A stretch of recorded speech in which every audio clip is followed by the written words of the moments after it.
సాయుధ విప్లవ పోరాట పదాన్ని మనసా వాచా కర్మణా నమ్మి అలాంటి ఉద్యమాలకే తన జీవితాన్ని అంకితం చేసి అలాంటి పోరాటంలోనే ప్రాణాలను సైతం కోల్పోయిన క్యూబా విప్లవ వీరుడు, అర్జెంటైనా పౌరుడు చే గువేరాగా అందరికీ తెలిసిన ఎర్నెస్టో గువేరా గురించిన కార్యక్రమ పరంపరలో ఈరోజు 11వ భాగం. గత 10 భాగాల్లో చే గురించి అనేక విశేషాలు తెలుసుకున్నాం. ఆయన 1928లో అర్జెంటైనాలో జన్మించిన దగ్గర్నుంచి క్యూబా విప్లవ పోరాటంలో భాగం కావడం, ఆ విప్లవ విజయం తర్వాత 5 ఏళ్లపాటు ప్రభుత్వంలో అనేక కీలకమైన పదవులు నిర్వహించి తనది కాని క్యూబాలో నంబర్ 2గా పేరు తెచ్చుకోవడం, 1964 నుంచి యాంత్రిక రాజకీయ జీవితాలకు స్వస్తి చెప్పి మళ్లీ పోరాట పథంలోకి వెళ్లాలి అనుకోవడం, 1965 ఏప్రిల్ 1న రహస్యంగా క్యూబా వదిలి మారువేషంలో ఆఫ్రికాలోని కాంగోకి ప్రయాణమవ్వడం వరకు గత భాగాల్లో మాట్లాడుకున్నాం.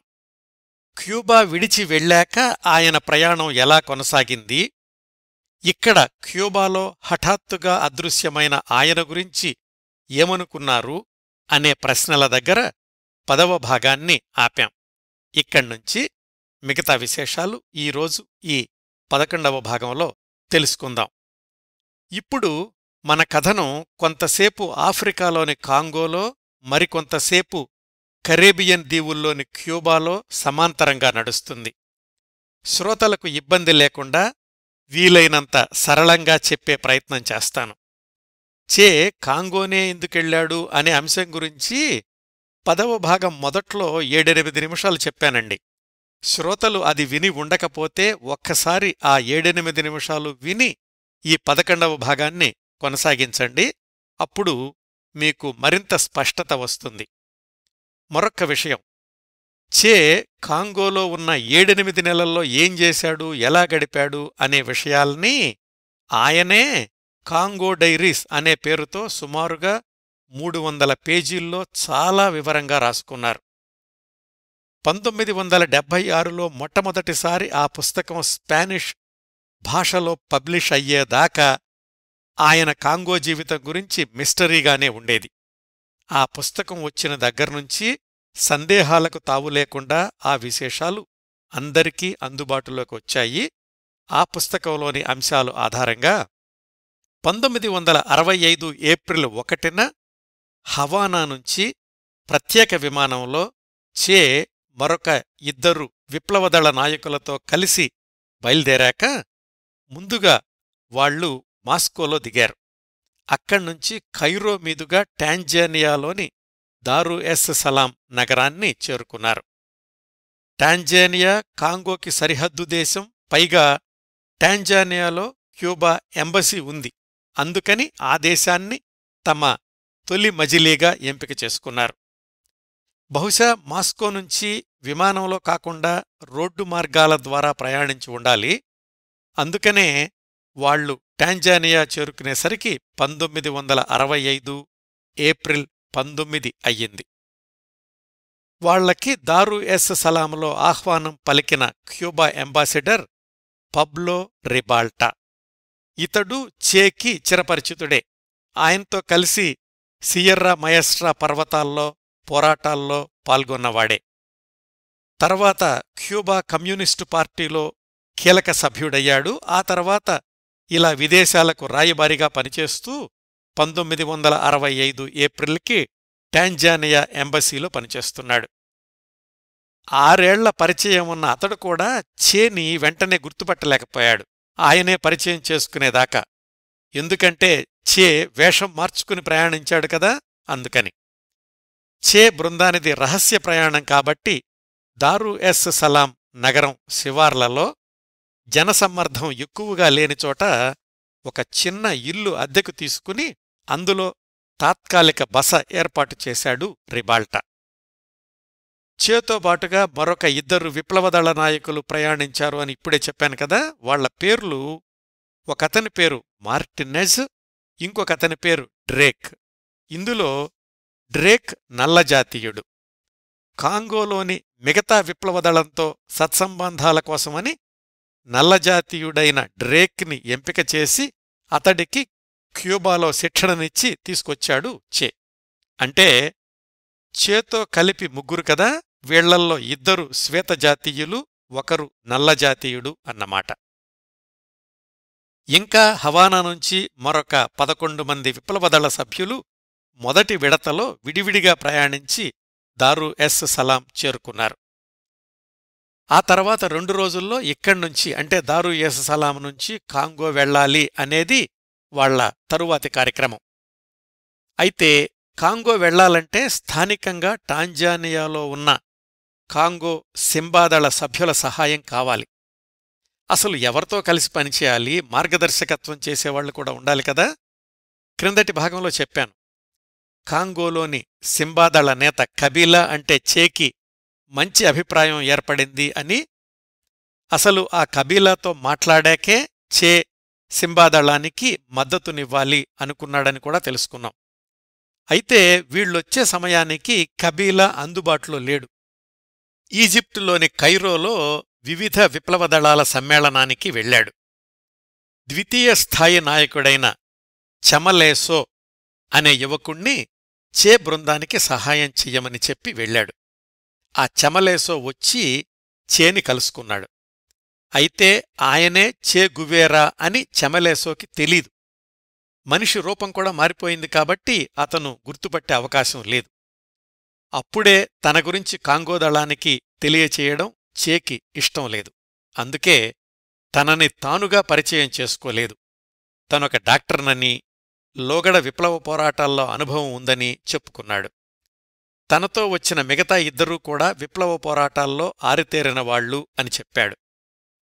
ఇంకా 100 మంది పైగా క్యూబా విప్లవదళ కార్యకర్తలు వస్తున్నారు, కాంగోలో వాళ్లకి ఏర్పాట్లు చెయ్యమని కూడా చెప్పాడు. 4-5 రోజులు ఇక్కడే ఉండండి, నేను కబీలాతో మాట్లాడొస్తాను అని వెళ్ళిపోయాడు చమలేసో. అంతకు 1 నెల రోజుల ముందు వరకు రోజుకి 24 గంటలైనా సరిపోవు అన్నట్లు పనిచేసిన చే ఇప్పుడు భాషరాని దేశంలో నగరానికి దూరంగా ఒక చిన్న గదిలో ఖాళీగా ఉండడం అనేది సరికొత్త అనుభవం. స్థానికంగా టాంజానియాలో కాంగోలో మాట్లాడే భాష స్వాహిల్ డిక్షనరీ తెప్పించుకుని అత్యవసరమైన పదాలు నేర్చుకోవడం మొదలుపెట్టారు చే బృందం. తమ అసలు పేర్లు బయటకి తెలియకూడదు కాబట్టి తమలో తాము కొత్త పేర్లు సృష్టించుకున్నారు. డ్రేక్కి మోజా అంటే 1 అని, మార్టినెజ్కి ఎంబిలి అంటే 2 అని, తనకి అంటే చేకి టాటు అంటే 3 అని పేర్లు నిర్ణయించుకున్నారు.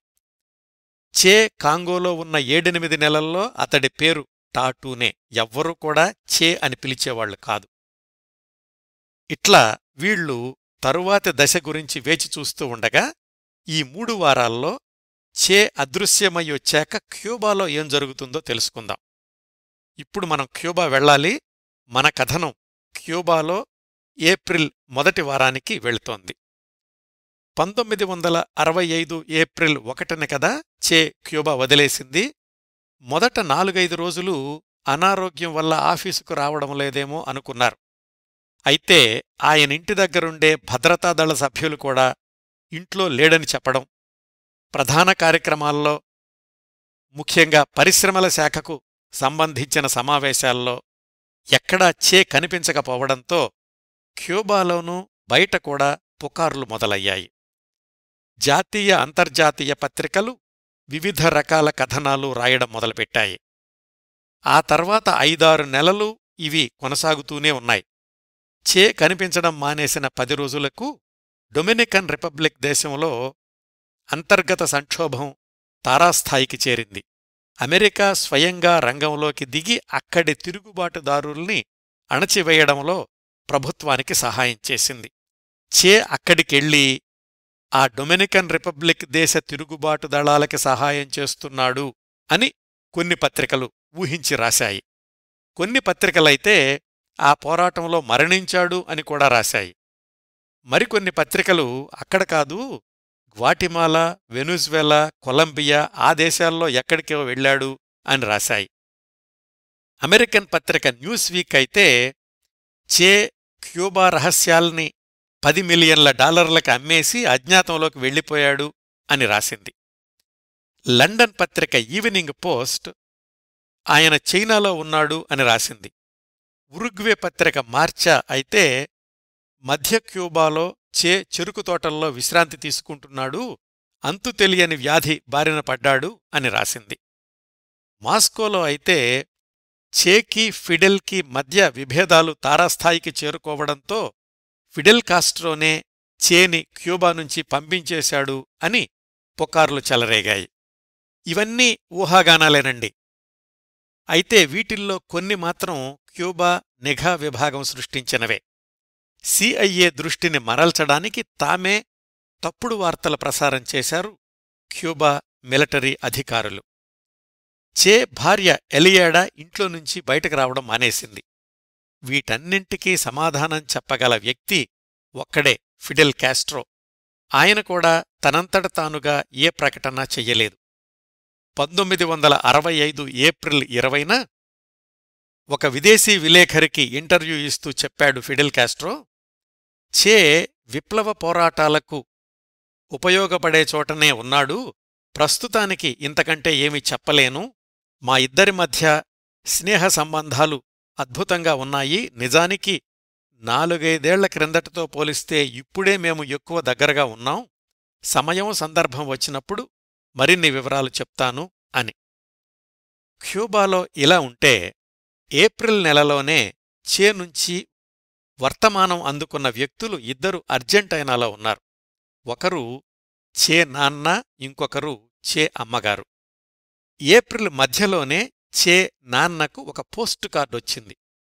ఓ ముసలాయనా, మండే సూర్యుడి ఎండలు కాచే ప్రదేశంలో ఉంటున్న నేను అతి చల్లగా ఉండే ప్రదేశంలోని మా నాన్నకు ఉత్తరం రాస్తున్నాను, మీ అబ్బాయి మళ్ళీ విప్లవానికి అంకితమవుతున్నాడు, ఏ హగ్ ఫ్రమ్ యువర్ సన్ అనుంది అందులో. క్యూబా బయటెక్కడో ఉన్నానని సంకేతం ఇచ్చాడు కాని ఏదో ఉష్ణదేశం అని మాత్రమే వాళ్ల నాన్నకు తెలిసింది. చే తల్లి సిలియా అప్పటికే, అంటే ఏప్రిల్ మధ్యకే వాళ్లు నివసించే బ్యూనోస్ ఐరెస్లోని ఒక ఆసుపత్రిలో అనారోగ్యంతో చేరింది.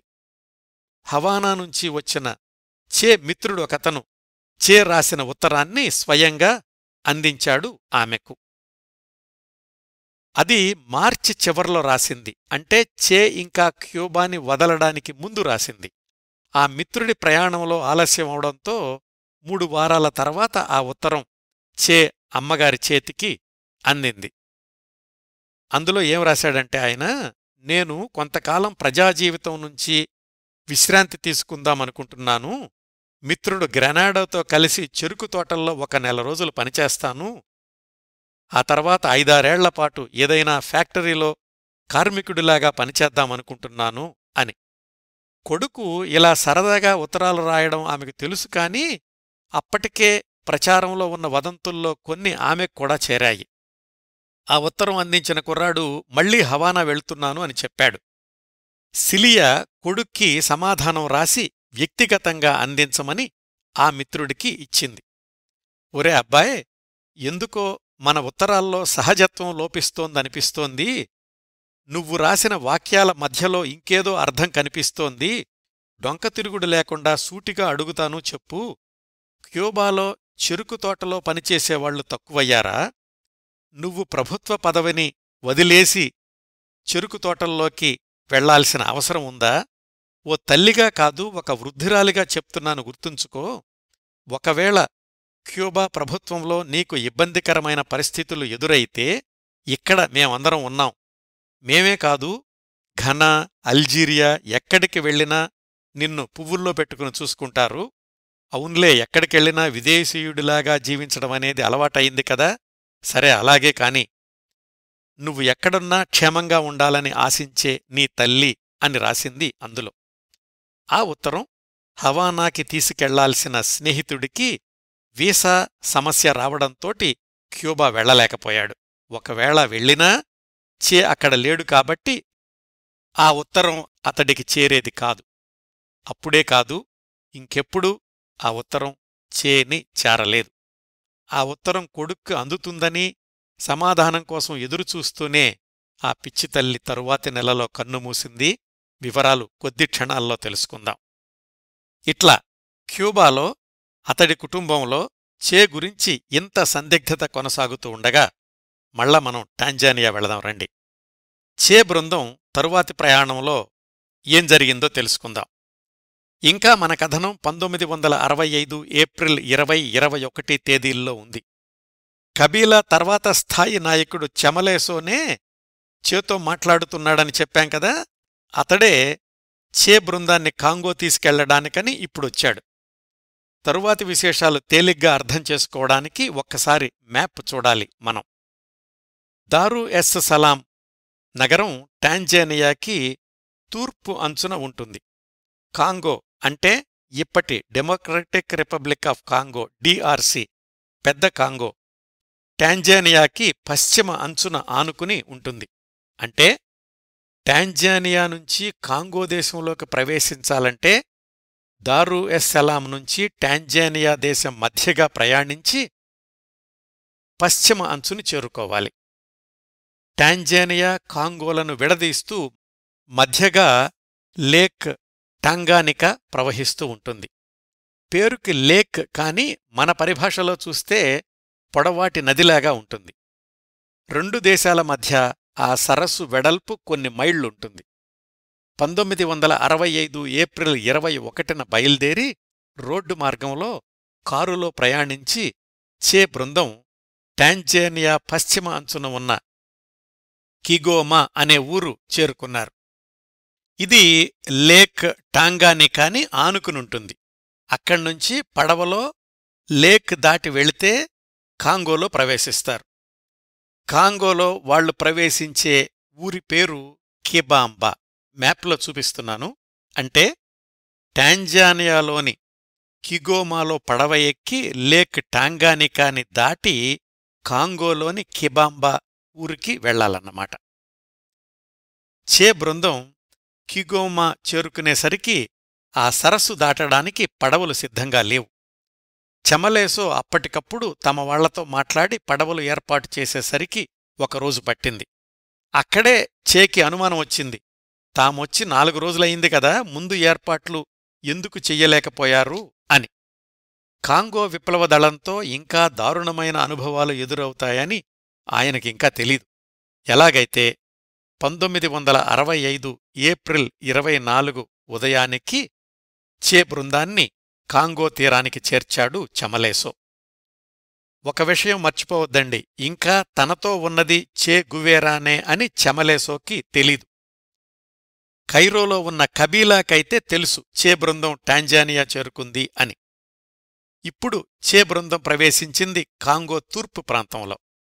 ఇక్కడ మరొక విషయం తెలుసుకోవాలి. ఆ సమయానికి అంటే 1965 ఏప్రిల్ చివరికి వీళ్లు ప్రవేశించిన కాంగో ప్రాంతం సింబాదళం అధీనంలోనే ఉంది. అందువల్ల అక్కడికి చేరడానికి ప్రమాదమేమీ లేదు.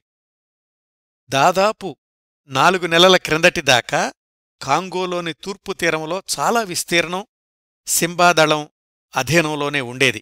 కాని 1965 జనవరి నుంచి కాంగో ప్రభుత్వ సైన్యం సింబాదళాన్ని తరుముతూ వాళ్లు ఆక్రమించిన ప్రాంతంలో కూడా ప్రవేశించింది. అట్లా నెలనెలకి సింబా ఆక్రమణలోని ప్రదేశాలు తగ్గుతూ వస్తున్నాయి.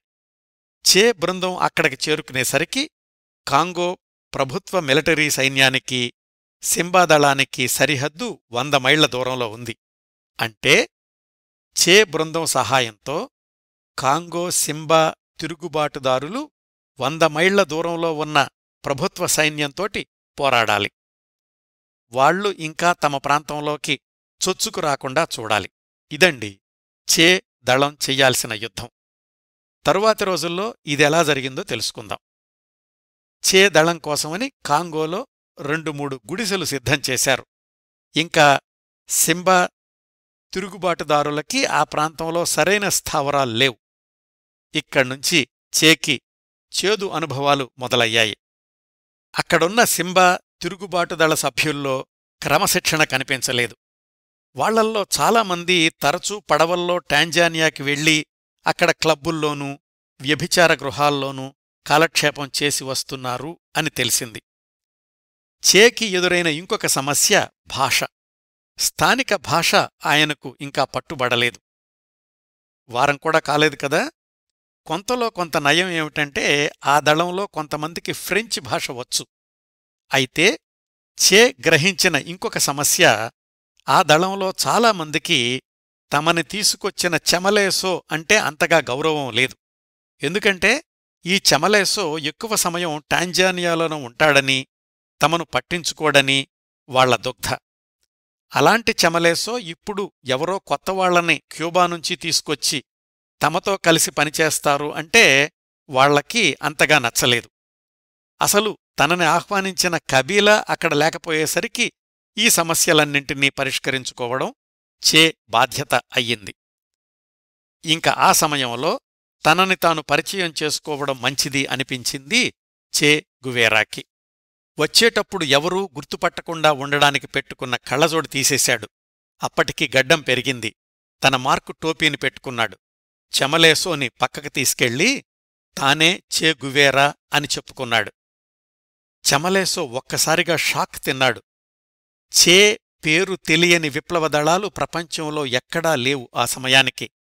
స్వయంగా ఆయనే తమకి సహాయం చెయ్యడానికి వచ్చాడు అన్న విషయం తెలియగానే చెమలేసోకి కాళ్ళు చేతులు వణికిపోయాయి. అయితే చే చెప్పాడు, ఇది చాలా రహస్యంగా ఉంచాల్సిన విషయం. నా గురించి తెలిసినట్లు కబీలాకి తప్ప ఎవరికీ చెప్పొద్దు. ఇది అంతర్జాతీయ రహస్యం అని. నేను వెళ్ళి కబీలాని తొందరగా రమ్మని చెప్తాను. అంతదాకా మీకు స్థానిక నాయకులు సహాయం చేస్తారు అని చెమలేసో స్థానిక నాయకులతోటి, ఈ క్యూబా దళానికి మీ పూర్తి సహకారం అందించండి, వాళ్ల సహాయంతో మన పోరాటాన్ని ముందుకు తీసుకెళ్లాలి, ఇది కబీలా నుంచి వచ్చిన ఆర్డర్ అని చెప్పాడు. అట్లా చెమలేసో వెళ్ళిపోయాక ఇంకా చే స్థానిక నాయకులతో కలిసి పనిచేయాల్సొచ్చింది. ముందుగా ఆ సింబా దళంలో ఒక్కొక్కరిని పరిచయం చేసుకున్నాడు. మాటల మధ్యలో తెలిసిందేమిటంటే వాళ్ల వద్ద ఆయుధాలున్నాయి కాని వాటిని సరిగా ఉపయోగించడం తెలీదు. పైగా వాళ్లల్లో చాలామంది స్థానికంగా ఉండే రైతులే.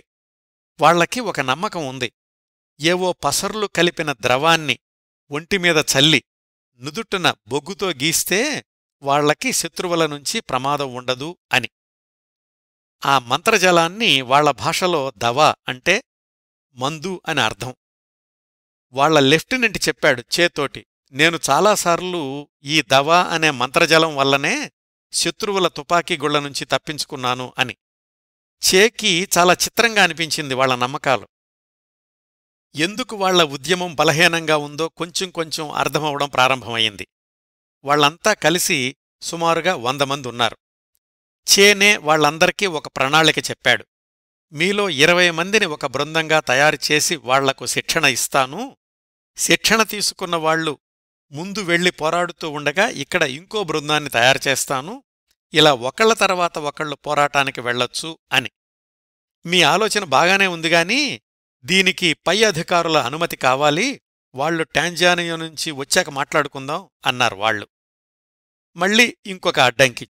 ఎప్పుడూ యాక్షన్లో ఉండాలనుకునే చేకి రంగంలోకి దూకి 2-3 వారాలు కావస్తున్నా ఏమీ చెయ్యలేకపోవడం అసహనంగా ఉంది. తనొచ్చిందే మొదటి రోజునుంచి తుపాకీ పట్టుకోవాలని. ఇక్కడి పరిస్థితులు చూస్తే ఈ సోమరిదళంతో ఏం చెయ్యాలో తెలియడం లేదు.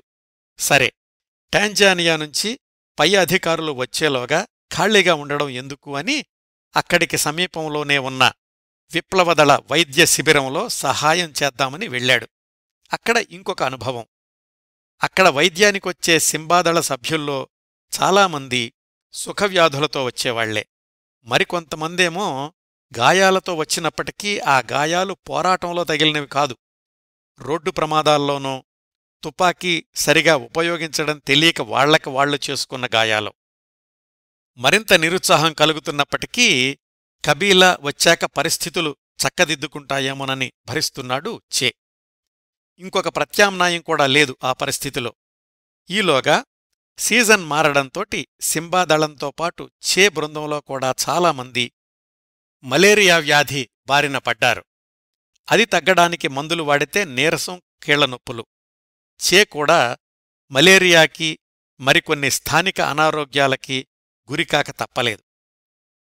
తనే జ్వరంతో పడకెయ్యాల్సిన పరిస్థితొచ్చింది. ఇలా అస్తవ్యస్తంగా 3-4 వారాలు గడిచాయి. మే 22న క్యూబా నుంచి ఇంకొక బృందం వచ్చింది.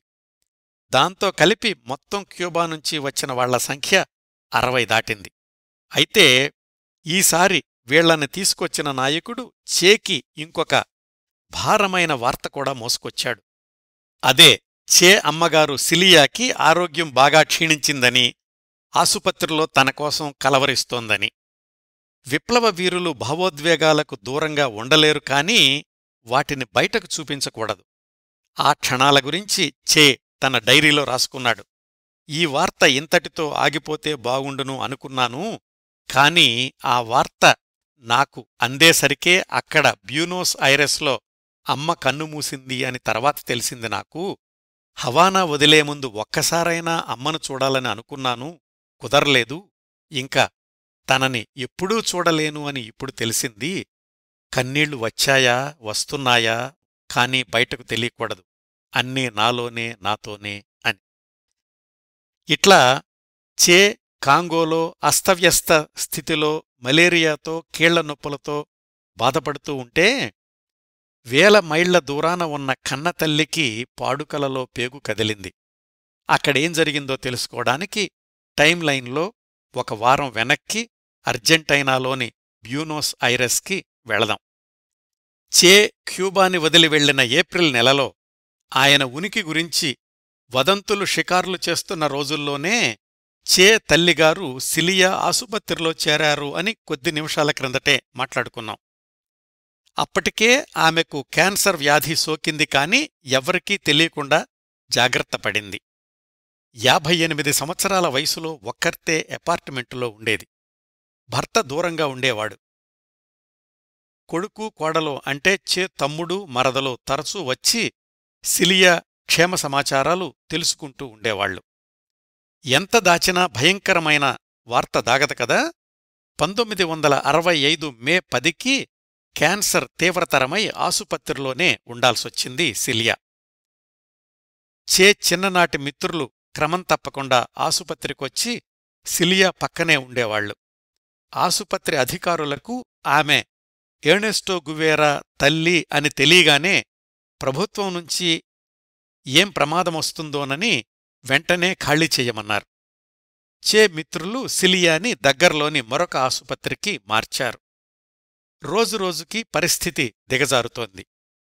చే మిత్రుల్ని సిలియా అడిగింది, హవానాకి ఫోన్ చేసి చే ఎక్కడున్నాడో కనుక్కోండి, ఒక్కసారి చూడాలని ఉంది అని. ఎంతమంది పిల్లలున్నా ఆ తల్లికి పెద్ద కొడుకు ఎర్నెస్టో అంటేనే అమితమైన ప్రేమ. వాళ్లు ప్రయత్నిస్తున్నాము, ఎవరూ చెప్పడం లేదు అన్నారు. 1965 మే 16 డాక్టర్లు చెప్పేశారు, ఇంకా సిలియా జీవించేది రోజులో గంటలో మాత్రమే అని. చే గురించిన దిగులు, బెంగ ఎక్కువయ్యాయి ఆమెకు. చే మిత్రులు అలియాడాకి ఫోన్ చేశారు. ఆమె కూడా ఏమీ చెప్పలేకపోయింది. నాకు ఎక్కడున్నాడో తెలీదు, నేను సంప్రదించలేనంత దూరంలో ఉన్నాడని మాత్రమే చెప్పగలను అంది. సిలియా దాదాపుగా కోమాలోకి వెళ్ళింది. 1965 మే 18 అలియాడానే ఆసుపత్రికి ఫోన్ చేసింది. అంతవరకు మగతగా పడుకున్న సిలియా అలియాడా నుంచి ఫోన్ అనగానే ఒక్కసారిగా లేచి కూర్చుంది. అవతలివైపు కొడుకు లైన్లో ఉన్నాడేమో అని.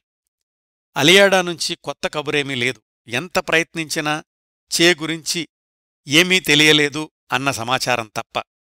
చిట్టచివరి ప్రయత్నంగా చే మిత్రులు ఒక టెలిగ్రామ్ ఇచ్చారు. Major Ernesto Guevara, ministry of industries, Havana అనే చిరునామాకి. మీ అమ్మగారు అంతిమ క్షణాల్లో ఉంది అని.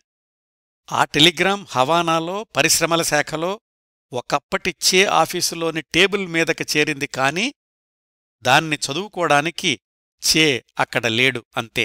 సరిగ్గా ఆ సమయానికి కాంగోలో పూరిగుడిసెలో మలేరియాతో కీళ్లనొప్పులతో మంచం మీద పడుకుని ఉన్నాడు. 1965 మే 19 సిలియా చే గురించిన కలవరింతలతోనే కన్నుమూసింది. ఆమె అంతిమయాత్రలో శవపేటిక మీద చే ఫోటోని ఉంచారట. తల్లి మృతదేహమై, కొడుకు చిత్రపటమై. ఏం జీవితాలండి! ఇది జరిగిన 3 రోజులకు ఆ వార్త కాంగోలో ఉన్న చేని చేరింది. అప్పటికీ చే గురించి ఖచ్చితమైన సమాచారం ఎవళ్లకీ తెలీదు. 1965 జూన్ 17న పత్రికా విలేకరులు ఫిడెల్ కాస్ట్రోని గుచ్చిగుచ్చి ప్రశ్నించారు. ఆయన గురించిన ఎక్కువ వివరాలు ఈ సమయంలో చెప్పలేము, ఆయన క్షేమంగా ఉన్నాడని మాత్రమే చెప్పగలను. చే ఒక విప్లవ వీరుడు, ఎప్పుడూ విప్లవానికి దగ్గరగానే ఉంటాడు అని మాత్రం చెప్పాడు ఫిడెల్. పుకార్లు, వదంతులు మాత్రం ఆగలేదు. చిట్టచివరికి మరొక 4 నెలల తర్వాత 1965 అక్టోబర్ 3న ఫిడెల్ క్యూబా కమ్యూనిస్టు పార్టీ సమావేశాల్లో 6 నెలల క్రిందట ఏప్రిల్ 1న చే తనకు ఇచ్చి వెళ్లిన వీడ్కోలు ఉత్తరాన్ని బహిరంగంగా చదివి వినిపించాడు. అప్పుడు ప్రపంచానికి అధికారికంగా తెలిసింది చే క్యూబాని వదిలి 6 నెలలయ్యింది అని. ఆ ఉత్తరం చదవడం ముగించాక ఫిడెల్ కాస్ట్రో ఒక అద్భుతమైన వ్యాఖ్య చేశాడు. విప్లవకారులంటే పాషాణ హృదయులు, భావోద్వేగాలు లేనివాళ్లు, రాతి మనుషులు అనుకునేవాళ్లకి ఈ ఉత్తరం ఒక సమాధానం. ఒక విప్లవ వీరుడి హృదయంలోని నిర్మలత్వానికి చే రాసిన ఈ ఉత్తరం నిలువెత్తు నిదర్శనం అని. చే వదిలి వెళ్లిన మరికొన్ని వీడ్కోలు ఉత్తరాలు కూడా నా దగ్గరున్నాయి, అనువైన సమయంలో వాటిని విడుదల చేస్తాను అని ప్రకటించాడు ఫిడెల్ కాస్ట్రో. అదండి చే గురించిన వదంతులకు తెరపడిన సందర్భం. ఇంకా ప్రస్తుతానికి మన కథనంలో క్యూబా, అర్జెంటైనాల భాగం తాత్కాలికంగా ముగిసింది. మళ్ళీ మనం కాంగోకి, ఇందాక చేని వదిలిపెట్టిన 1965 మే చివరికి వాళ్లమ్మగారి గురించిన వార్త అందుకున్న సమయానికి వెళదాం. అక్కడ్నుంచి కథనాన్ని కొనసాగిద్దాం. ఇక్కడ ఇంకో విషయం చెప్తానండి. ఆ తర్వాత 2 ఏళ్లకి చే బొలీవియాలో దుర్మరణం పాలయ్యాక 1967 అక్టోబర్లో ఆయన భార్య అలియేడాకి చేకి సంబంధించిన కొన్ని వస్తువులు అందాయి.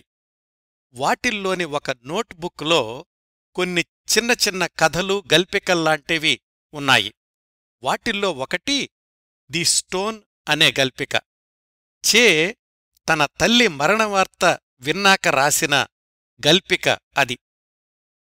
తన తల్లి మరణవార్త విని తన మరణం ఎలా వస్తుందో అనుకుంటూ తన మృతదేహాన్ని రాతిపలకమీద ఉంచుతారేమో అని అందులోని ప్రధాన పాత్ర అనుకున్నట్లుగా చే రాశాడు.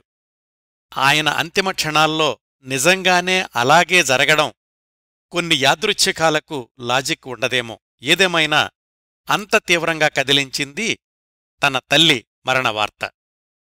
అన్నింటికీ సిద్ధపడి వచ్చిన జీవితం, తనే తీసుకున్న నిర్ణయం కాబట్టి తల్లి మరణవార్త నుంచి తేరుకుని కాంగో సింబాదళాన్ని ఒక పద్ధతిలో పెట్టే కార్యక్రమం కొనసాగించాడు చే. మే అయిపోయింది, జూన్ వచ్చింది. అయినా కాని చే అక్కడికి రావడానికి ముఖ్య కారణమైన కబీలా ఇంకా కాంగోకి రాలేదు. ఎప్పటికప్పుడు ఇదిగో వస్తున్నాను, అదిగో వస్తున్నాను, రేపు ఎల్లుండి అని కబురు చేస్తున్నాడు కాని రావడం లేదు. స్థానిక సింబాదళ సభ్యుల్లో కొంతమంది చెప్పారు, కబీలా ఎప్పుడూ ఇంతేనండి, దేశదేశాలు తిరుగుతుంటాడు, విలాసవంతమైన కార్లలో ప్రయాణిస్తుంటాడు, పోరాట రంగంలోకి వచ్చి మాతో కలిసి మాట్లాడింది, మాకు స్వయంగా మార్గదర్శకత్వం చేసింది, మాతో కలిసి ప్రధాన యుద్ధరంగంలోకొచ్చి ఆయుధం చేపట్టింది చాలా తక్కువ అని.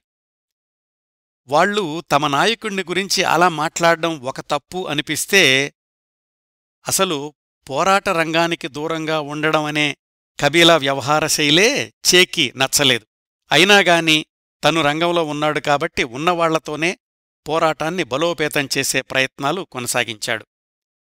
కబీలా పంపించిన లెఫ్టినెంటుతోటి చర్చించి 4 గెరిల్లా దళాల్ని ప్రభుత్వ సైన్యం పహరా కాస్తున్న సరిహద్దుల దగ్గరకు పంపించాడు చే. వాళ్లల్లో క్యూబా నుంచి వచ్చిన వాళ్లు కూడా ఉన్నారు. ఎక్కువ మంది స్థానిక కాంగో విప్లవదళ సభ్యులే. తన సభ్యులకు గెరిల్లా యుద్ధంలో అనుభవం ఉంది. స్థానికులకు ఆ 2 నెలల్లో నేర్పగలిగినంత నేర్పాడు. అయితే అలా వెళ్లిన వాళ్లు పట్టుమని 4 రోజులు కూడా పోరాడలేకపోయారు. యుద్ధవాహనాల్లో అడ్డదిడ్డంగా అటూ ఇటూ వెళ్లడమే తప్ప వ్యూహాత్మకంగా శత్రువుల మీద దాడి చెయ్యలేకపోయారు. ఎక్కడో కొండల మీదనో గుట్టల చాటునో ఉండి తుపాకీలు గురిపెట్టేవాళ్లే కాని అసలు శత్రువుల మీదకి వెళ్తున్నాయో లేదో గమనించేవాళ్లు కాదు. ఏదో నేర్చుకున్నాం వచ్చాం కాబట్టి ఆయుధాలు ఉపయోగించడం తప్ప శత్రువుల్ని మట్టుబెట్టాలి అన్న పట్టుదల కాంగో విప్లవ దళంలో కనిపించలేదు. క్యూబా నుంచి వచ్చిన వాళ్లకేమో వాళ్లతో మాట్లాడ్డానికి భాష అడ్డంకి. పైగా త్రోవలోని స్థానిక ప్రజల్ని ఆహారం కోసమని బెదిరించారు ఈ కాంగో సింబాదళం సభ్యులు. ప్రధాన స్థావరంలో ఉండి పరిస్థితిని సమీక్షిస్తున్న చేకి ఈ వార్తలన్నీ చేరాయి. అసలు సింబా సైనికుల్లోనే ఐకమత్యం అంకితభావం లోపించింది అనిపించింది. తను చెప్పే వరకు చేని ప్రత్యక్ష పోరాటంలోకి వెళ్లొద్దు అని ఆర్డరిచ్చాడు కబీలా. ప్రత్యక్ష పోరాటాలకు చాలామందున్నారు, వ్యూహాత్మకంగా ప్రణాళిక రచన చేసి వాళ్లకి శిక్షణ ఇవ్వడంలో నీ అనుభవం ఉపయోగపడాలి అని కబుర్చేశాడు కబీలా. దానికోసమే ప్రయత్నిస్తున్నాడు చే. ఒకచోట నుంచి ఇంకొక చోటకి వెళ్లినప్పుడు సింబాదళం వాళ్లు తమ ఆయుధాల్ని తప్ప అదనంగా ఆహార పదార్థాలు, శిబిరాల కోసం వేసే సామాన్లు ఇలాంటివి మోసుకెళ్లడానికి నిరాకరించేవాళ్లు. మేమేమీ మిలిటరీ ట్రక్కులం కాదు, మీలాగా క్యూబా నుంచి రాలేదు, మేము ఇంతవరకే తీసుకెళ్లగలం అనేవాళ్లు. వాళ్ల తలబిరుసు వ్యవహారం చేకి తలనొప్పిగా అనిపించింది. చేకి కాస్త సహాయంగా తోడుగా ఉంటాడు అనుకున్న స్థానిక కాంగో లెఫ్టినెంట్ జూన్ నెలలోనే కాంగో టాంజానియా మధ్యలోని లేక్ టాంగానికాలో మునిగి చనిపోయాడు. ఆ సరస్సు తీరంలో సైనికులు ఉండడానికి మరొక స్థావరం వెతకడానికి వెళ్లి ప్రమాదవశాత్తు పడవలోనుంచి పడిపోయాడు అని మిగతావాళ్లు చెప్పారు. కాని చేకి ఆ ప్రమాదంలో ఏదో కుట్ర దాగుంది అనిపించింది. ఇలా ఒకదాని తర్వాత ఒకటిగా పోరాటానికి ఎదురుదెబ్బలు చేకి నిరాశ నిస్పృహలు కలగచేస్తున్నాయి. చివరికి ఎలాగైతే జులై 7వ తేదీన 2.5 నెలల తర్వాత కబీలా చే ఉన్న స్థావరానికి వచ్చాడు. చేకి ప్రాణం లేచొచ్చినట్లయింది. కబీలాతోటి ఎన్నెన్నో చర్చించి పోరాటాన్ని ఎలా తీవ్రతరం చెయ్యాలో వివరిద్దామనుకున్నాడు. అయితే కబీలా అక్కడ 4 రోజుల కంటే ఎక్కువ లేడు. ఎంత తొందరగా వచ్చాడో అంత తొందరగా వెళ్ళిపోయాడు. పైగా ఉన్నన్ని రోజులు ఎక్కువ సమయం తాగి పడుకునేవాడు. ఇలాంటి క్రమశిక్షణారాహిత్యం చేకి అస్సలు అలవాటు లేదు. అలా వెళ్లిన 15 రోజులకు కబీలా చేకి కబురు పంపించాడు. ప్రభుత్వ ఆయుధాగారాలు, జల విద్యుత్ కేంద్రం ఉన్న చోటికి విప్లవ దళాలను పంపించి దాడి చేయించమని. వివరాలు పరిశీలిస్తే ఆ ప్రదేశంలో 300 మంది ప్రభుత్వ సైనికులు, 100 మంది ప్రత్యేక దళం ఉన్నారని తెలిసింది. తమ దగ్గరున్న బలగం సరిపోదు అనిపించింది చేకి. కాని కాదు అని చెప్పడానికి ఇష్టపడలేదు. అయితే ఈసారి తను ప్రత్యక్షంగా వెళతానన్నాడు. కబీలా దానికి ఒప్పుకోలేదు. చివరికి చే తన దగ్గరున్న 160 మందిని ఆ ఆయుధాగారం మీదకి పంపించాడు 1965 జులై 20న. ఇది మరొక ఘోరమైన పరాజయానికి దారితీసింది. చాలామంది కాంగోదళ సభ్యులు శత్రువుల్ని చూడగానే తుపాకులు వదిలేసి పారిపోయారు. కొంతమంది పోరాడ్డానికి వెనుకంజ వేశారు. సహజంగానే వీళ్లు ఇలా భయపడుతూ ఉంటే ప్రభుత్వ సైన్యం విరుచుకుపడింది. చాలామంది కాంగోదళ సభ్యులు చనిపోయారు. చేతో వచ్చిన క్యూబాదళ సభ్యుల్లో కూడా కొంతమంది ప్రభుత్వ సైన్యం కాల్పులకి గురవ్వక తప్పలేదు. అన్నింటికంటే ప్రమాదకరమైందేమిటంటే ఆ చనిపోయిన క్యూబాదళ సభ్యుల్లో ఒకరి డైరీ ప్రభుత్వానికి దొరికింది. దానిలోని వివరాల ద్వారా ప్రపంచానికి తెలిసింది క్యూబా నుంచి వచ్చిన వాళ్లు కూడా ఈ సింబా తిరుగుబాటు దళంలో చేరారు అని. సహజంగానే అమెరికాకి సంబంధించిన CIA మరిన్ని వివరాల కోసం అన్వేషణ తీవ్రతరం చేసింది. వాస్తవం ఇలా ఉంటే అలా ఓడిపోవడానికి, దళ సభ్యులు చనిపోవడానికి కారణం మంత్రజలం సరిగ్గా పనిచెయ్యలేదు, అది ఇచ్చిన డాక్టర్ అసమర్థుడు అని అతణ్ణి చంపేశారు కొంతమంది కాంగో దళం. ఇలాంటివన్నీ జరిగిపోయాక చేకి తెలుస్తున్నాయి. ఇంకా సోవియట్ యూనియన్ నుంచి, చైనా నుంచి మందులు, ఆయుధాలు విరివిగా వస్తున్నాయి. టాంజానియా నుంచి పడవల్లో అవి కాంగో తీరం చేరేవి, కాని వాటిని సరిగ్గా భద్రపరిచే సౌకర్యాలు లేవక్కడ. కొంతమంది సింబాదళ సభ్యులైతే వాటిల్లో కొంత భాగం సమీపంలోని గ్రామాల్లో అమ్ముకునే ప్రయత్నాలు చేసేవాళ్లు. ఇది ఇలా ఉండగా, ఇతర దేశాల్లో శిక్షణ పొందిన కాంగో విప్లవదళ సభ్యులు ప్రధాన స్థావరానికి రావడానికి బదులు, మేము 3 నెలలు శిక్షణకు వెళ్ళాం, మాకు 3 వారాలు సెలవులు కావాలి అని ఇంటికి వెళ్ళిపోయారు. క్యూబా నుంచి కూడా ఫిడెల్ కాస్ట్రో నెలకీ 1 దళాన్ని కాంగోకి పంపిస్తున్నాడు. వాళ్లల్లో చాలామంది లోగడ చే గువేరాతో కలిసి పనిచేసిన వాళ్లే. చాలా ఉత్సాహంతో వచ్చారు, కాని స్థానిక కాంగోదళం ప్రవర్తన చూశాక వాళ్లక్కూడా విసుగొచ్చింది. ఎప్పుడూ లేనిది వాళ్లు చేతో చెప్పారు, మన త్యాగమంతా వృధా అవుతుందేమో, వీళ్లకి సహాయం చెయ్యడం అవసరమా, మేం వెనక్కి వెళ్ళిపోతాం అని. క్యూబాలో అయితే అలాంటి ప్రవర్తనకు చే ఎలాంటి శిక్ష విధించేవాడో కాని కాంగోలో తను పెద్దగా సమర్థించలేని స్థితిలో ఉన్నాడు. వెళ్ళిపోతాం అన్న వాళ్లని తిరిగి క్యూబా పంపించేశాడు. పోరాట రంగంలో పరిస్థితులు ఇంత అస్తవ్యస్తంగా ఉంటే సెప్టెంబర్ నుంచి అంతర్జాతీయ రాజకీయ రంగంలో అనుకోని మార్పులు సంభవించాయి. టాంజానియా ప్రభుత్వం నుంచి అంతవరకు అందుతున్న సహాయంలో వేగం తగ్గింది. చే ఫిడెల్ కాస్ట్రోకి కబురు చేశాడు టాంజానియా ప్రభుత్వ అధికారులతో మాట్లాడమని. ఫిడెల్ చేసిన ఆ ప్రయత్నాలు కూడా ఫలించలేదు.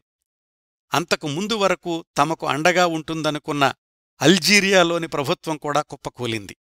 చేకి మద్దతుగా నిలిచిన అల్జీరియా అధ్యక్షుడు బెన్ బెల్లా పదవీచ్యుతుడయ్యాడు. నెమ్మదిగా పద్మవ్యూహంలో చిక్కుకున్నట్లయింది చే పరిస్థితి. 1965 సెప్టెంబర్ 27న మిత్రదేశాల సహకారంతో కాంగో ప్రభుత్వం సింబాదళ స్థావరాల మీద విరుచుకుపడింది. చే సారథ్యంలోని సింబాదళం మొదట్లో కొంత ప్రతిఘటించినా క్రమక్రమంగా వెనక్కి తగ్గిపోయారు. సరఫరా మార్గాలు ఆగిపోవడం, యుద్ధ ఉత్సాహం తగ్గిపోవడంతో సింబాదళం పరిస్థితి బలహీనమయ్యింది. ఒకానొక సందర్భంలో చే కూడా ప్రాణాపాయ స్థితికెళ్లాడు. ఆయన రక్షకదళం హెచ్చరించడంతోటి ఆ ప్రమాదం తప్పింది. 1965 అక్టోబర్ నుంచి వర్షాలు ప్రారంభం కావడంతో మళ్లీ అనారోగ్యాలు చుట్టుముట్టాయి. అక్టోబర్ నవంబర్ నెలల్లో చే తీవ్రమైన అంతర్గత సంఘర్షణకు లోనయ్యాడు. క్యూబా నుంచి వచ్చిన తన పాత సైన్యం ముందు నిస్సహాయుడిగా నిలవడం అతణ్ణి అమితంగా బాధించింది. తమ కమాండర్ని ఆ స్థితిలో ఎప్పుడూ చూడలేదు ఆయన దళం. ఈ పోరాటాన్ని ఎలా కొనసాగించాలా అని తన దళంతో చర్చించాడు. వాళ్లల్లో చాలామంది స్థానికులకే ఉత్సాహం లేనప్పుడు మనం పోరాడ్డంలో అర్థం లేదు అన్నారు. 7 నెలల పరాజయం, అసహనం, వాటికి తోడు డిసెంట్రీ, మలేరియా, ఆస్త్మా అన్నీ ఒక్కసారిగా దాడిచేశాయి చే మీద. ఒకానొక దశలో గాయపడిన తన క్యూబాదళ సభ్యుల్ని వెనక్కి పంపి తను ఒంటరిగానైనా సరే కాంగోలో పోరాడి విప్లవయోధుడంటే ప్రాణం పోయేదాకా పోరాడేవాడే అని నిరూపించాలి అనుకున్నాడు చే గువేరా. కాని ఫిడెల్ కాస్ట్రో పంపించిన ప్రత్యేక దూతలు చే మీద ఒత్తిడి తీసుకొచ్చారు. అర్థంలేని త్యాగానికి ఫలితం ఉండదు అని ఒప్పించగలిగారు. 5 ఏళ్లు లేదా కనీసం 3 ఏళ్లైనా అక్కడ ఉండి పోరాడదామని వచ్చిన చే 6-7 నెలల్లోనే వెనక్కి వెళ్ళిపోవాల్సిన పరిస్థితొచ్చింది. చివరికి 1965 నవంబర్ 21 రాత్రి చే దళాలు తమ బేస్ క్యాంపుని కూల్చేసి శిబిరాల్ని తగలబెట్టి మోసుకెళ్లలేని ఆయుధాల్ని టాంగానికా సరస్సులో పడేశారు. తెల్లవారుజామున పడవలో సరస్సు దాటి టాంజానియాలో ప్రవేశించి అక్కడ్నుంచి రోడ్డు మార్గంలో దారు ఎస్ సలాం చేరుకున్నాడు చే. టాంజానియా ప్రభుత్వం నుంచి సహకారం లేదు. దారు ఎస్ సలాంలోని క్యూబా ఎంబసీలో ఆశ్రయం తీసుకున్నాడు. క్యూబా అంబాసిడర్ 7 నెలల క్రిందట తనని రిసీవ్ చేసుకున్న రిబాల్టానే. అతడికి తెలుసు చేని ఎంత రహస్యంగా ఉంచాలో, ఎలా జాగ్రత్తగా చూసుకోవాలో. చేతో పాటు ఏప్రిల్ నెలలో క్యూబా నుంచి వచ్చిన 12 మందిలో 6 మాత్రమే మిగిలారు. వాళ్లకి మాస్కో మీదుగా క్యూబా వెళ్లే ఏర్పాట్లు చేయించాడు చే. తను మాత్రం దారు ఎస్ సలాంలోనే ఉండిపోయాడు. చే క్యూబాకి రాకపోవడం మిగతా వాళ్లకు ఆశ్చర్యం కలిగించింది. కాని కమాండర్ని ప్రశ్నించే ధైర్యం లేదు వాళ్లకి. 300 పేజీల పుస్తకంగా రాసిన తన కాంగో అనుభవాల్లో చే రాసిన మొట్టమొదటి వాక్యం "this is the story of a failure." ఆ పుస్తకంలోని విశేషాల్ని నేను 5-6 నిమిషాల్లో కుదించి చెప్పాను. మీరు పూర్తిగా చదవండి.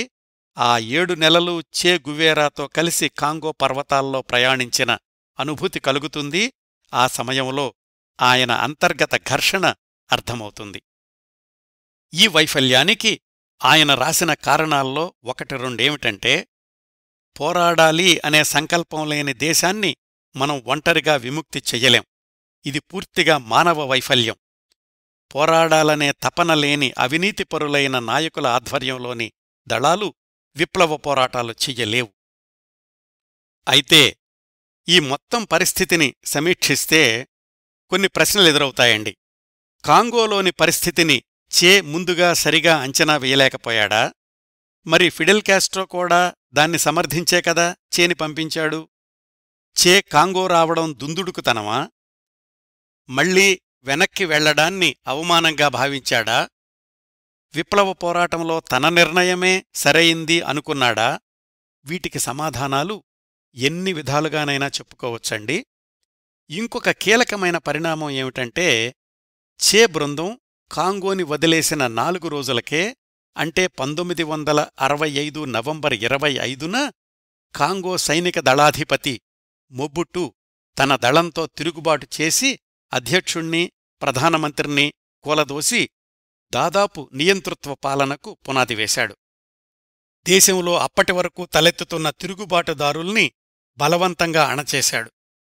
బహుశా చే మరొక 4-5 రోజులు కాంగోలోనే ఉండి ఉంటే ఆయన పరిస్థితి ఏమై ఉండేదో ఊహించడం కష్టం. కాంగోలోని ఆ ప్రధాన తిరుగుబాటు సమయానికి చే టాంజానియాలోని దారు ఎస్ సలాం చేరుకోవడంతోటి అప్పటికీ క్షేమంగా ఉండగలిగాడు. ఇవండి 1965 ఏప్రిల్ 1 నుంచి 1965 నవంబర్ 25 దాకా చే కాంగో మిషన్లో చోటు చేసుకున్న కొన్ని సంఘటనలు. క్యూబాకి తిరిగి వెళ్లకూడదు అనుకున్న చే గువేరా తరువాతి ప్రయాణం ఎలా కొనసాగింది, ఏ దేశాల్లో ఎలా ప్రయాణించాడు, ఎలాంటి సాహసాలు చేశాడు, ఎలా జీవించాడు, ఎలా మరణించాడు? క్యూబా దేశంలో నంబర్ 2గా వెలుగొందిన, ప్రపంచవ్యాప్తంగా స్టార్ ఐకాన్గా పేరు తెచ్చుకున్న చే తరువాతి 2 ఏళ్ల అజ్ఞాతవాసంలోని అనుభవాలేమిటి? ఇంతకీ తమారా బంక్ అనే అమ్మాయిని సంవత్సరం క్రిందట 1964 నవంబర్లో బొలీవియా పంపించారు కదా. ఈ సంవత్సరంలో ఆమె అక్కడ ఏం చేసింది? ఆమె సిద్ధం చేసిన ప్రణాళికలు చే భవిష్యత్తులో ఎలా ఉపయోగపడ్డాయి? ఈ ప్రశ్నల్లో కొన్నింటికి సమాధానాలు వచ్చేవారం 12వ భాగంలో తెలుసుకుందాం. పూర్తిగా పరాజయం పాలైన చే ఆఫ్రికా మిషన్ గురించిన ఈ 11వ ఎపిసోడ్ని ఇంతటితో ముగిస్తున్నానండి. ఈ కార్యక్రమాలను ఆదరించి అభిమానిస్తున్న శ్రోతలందరకు హృదయపూర్వకంగా ధన్యవాదాలు తెలియచేస్తున్నాను. వచ్చేవారం ఇదే కార్యక్రమం 12వ భాగంతో కలుసుకుందాం. అంతవరకు నవ్వుతూ ఉండండి. మీ నవ్వులు 10 మందికి పంచండి. ప్రస్తుతానికి మీ వద్ద సెలవు తీసుకుంటోంది సదా మీ ఆదరాభిమానాలను కోరుకునే మీ కిరణ్ ప్రభ.